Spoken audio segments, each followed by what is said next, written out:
Mau sepeda? Mau. Oke, jawab pertanyaan dulu ya. Ketika Gibran Rakabuming Raka mulai membagi-bagikan sepeda ke masyarakat, publik seperti sedang melihat adegan lama diputar ulang. Bukan sekadar sepeda yang dibagikan, tetapi sebuah simbol politik yang pernah begitu kuat di era ayahnya, Joko Widodo. Dulu, sepeda bukan hanya hadiah, ia adalah panggung, kamera menyala, rakyat bersorak, lalu sebuah pertanyaan sederhana dilemparkan. Siapa yang bisa menjawab pulang membawa sepeda?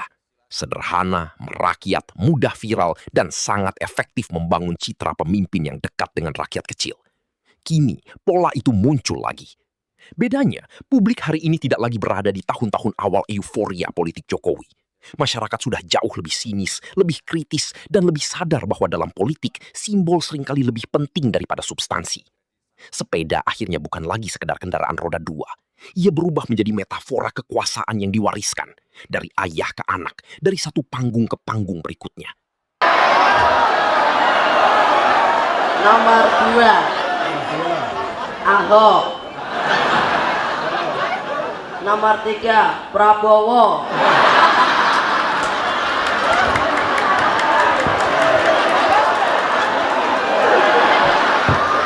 Fenomena ini menarik karena memperlihatkan bagaimana politik Indonesia sering bekerja seperti industri franchise. Ketika sebuah formula dianggap berhasil secara elektoral, maka pola itu direplikasi terus-menerus.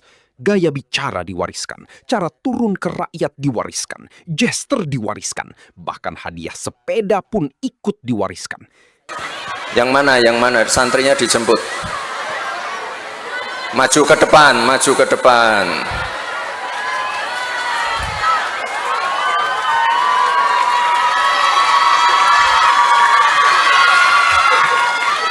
Pertanyaannya kemudian sederhana. Apakah publik sedang melihat tradisi politik atau sekadar copy-paste citra? Di satu sisi, membagi sepeda memang terlihat humanis dan menghibur.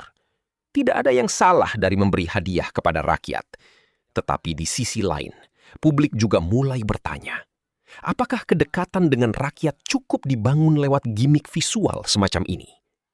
Karena realitas hari ini jauh lebih keras daripada sekedar kuis berhadiah sepeda. Harga kebutuhan pokok naik, lapangan kerja semakin kompetitif. Anak muda sulit membeli rumah. Dan media sosial membuat masyarakat bisa membandingkan antara panggung simbolik dengan kondisi nyata sehari-hari. Di titik itu, sepeda bisa berubah makna. Ia tidak lagi dilihat sebagai hadiah, tetapi sebagai nostalgia politik.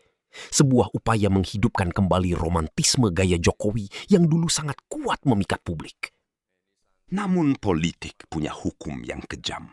Sesuatu yang dulu dianggap segar bisa terlihat usang ketika diulang terlalu lama. Gibran berada di posisi yang unik sekaligus sulit. Di satu sisi, ia diuntungkan oleh warisan popularitas Jokowi. Tetapi di sisi lain, setiap gerakannya selalu dibandingkan dengan ayahnya. Ketika membagikan sepeda, publik tidak melihat Gibran. Yang muncul justru bayangan Jokowi. Dan mungkin disitulah kritik paling satir dari fenomena ini. Bahkan untuk terlihat dekat dengan rakyat pun, politik kita terkadang masih meminjam memori lama. Karena sepeda ternyata bukan cuma alat transportasi. Ia sudah berubah menjadi alat reproduksi citra kekuasaan.